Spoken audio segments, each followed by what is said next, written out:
কানন্স ওয়ার্ল্ডের আরও একটি নতুন পর্বে আপনাদের সকলকে স্বাগতম। এখনও যারা আমার চ্যানেলটি সাবস্ক্রাইব করেননি, অনুগ্রহ করে তারা আমার চ্যানেলটি সাবস্ক্রাইব করুন।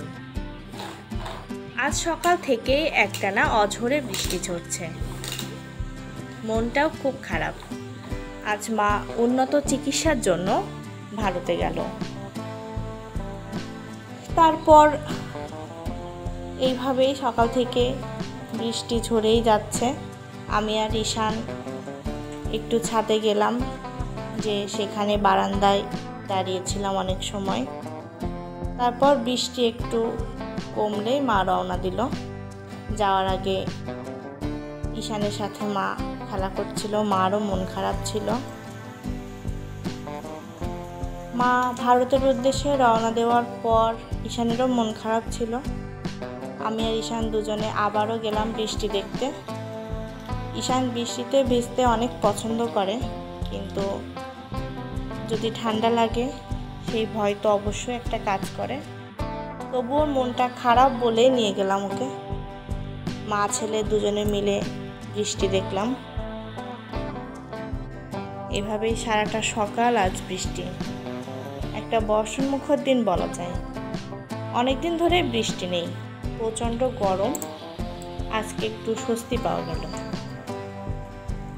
ঈশান ভিজেই যাচ্ছে, অনেক আনন্দ পাচ্ছে। আমারই এখন ভয়েস দিতে যে ভালো লাগছে।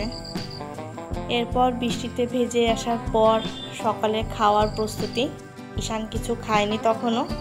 তারপর ওর জন্য ছোট্ট ছোট্ট করে রুটি করলাম, যেমন ছোটোবেলায় আমরা মার কাছে বায়না করতাম ঠিক তেমন, রুটি আর ডিম ভাজা। তবে আমার রুটি করা একেবারেই সার্থক, কারণ ঈশান সম্পূর্ণ রুটিগুলোই খেয়ে নিয়েছিল। ঈশান অনেক ভাবনা চিন্তা করছে, খাবো কি খাবো না, কেমন লাগবে। তারপরে ঠিকই ও মুখে নিল খাবার, এবং পরেও অনেক মজা পেয়েছে, আনন্দে নাচানাচি করছে।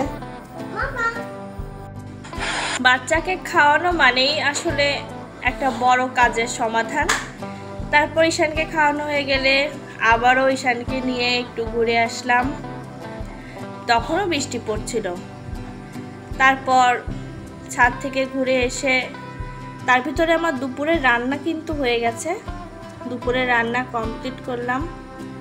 আজকেও খুব হালকা পাতলা খাবার, বেগুন ভাজা, আমড়া দিয়ে ডাল আর ডিম।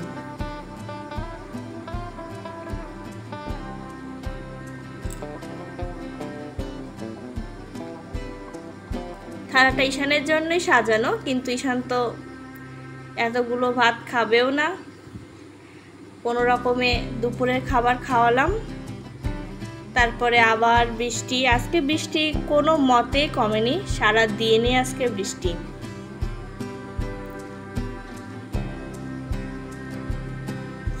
ঝরেই যাচ্ছে। এরপর সন্ধ্যা হয়ে গেল। সন্ধ্যার সময় বাবা বাইরে থেকে কিছু খাবার কিনে নিয়ে এসেছিল, সেগুলো মুড়ি দিয়ে বসে বসে খেলাম আমি আর ঈশান। ছোলা ছিল, পেঁয়াজি, তারপর বেগুনি, আলুর চপ, এগুলো মা ছেলে খেয়ে নিলাম বসে বসে। এভাবেই রাত হয়ে গেল। এখন আবার রাতের রান্না বান্না। আজকে এই পর্যন্তই বিদায় নিচ্ছি আপনাদের কাছ থেকে। এতক্ষণ সাথে থাকার জন্য অসংখ্য ধন্যবাদ।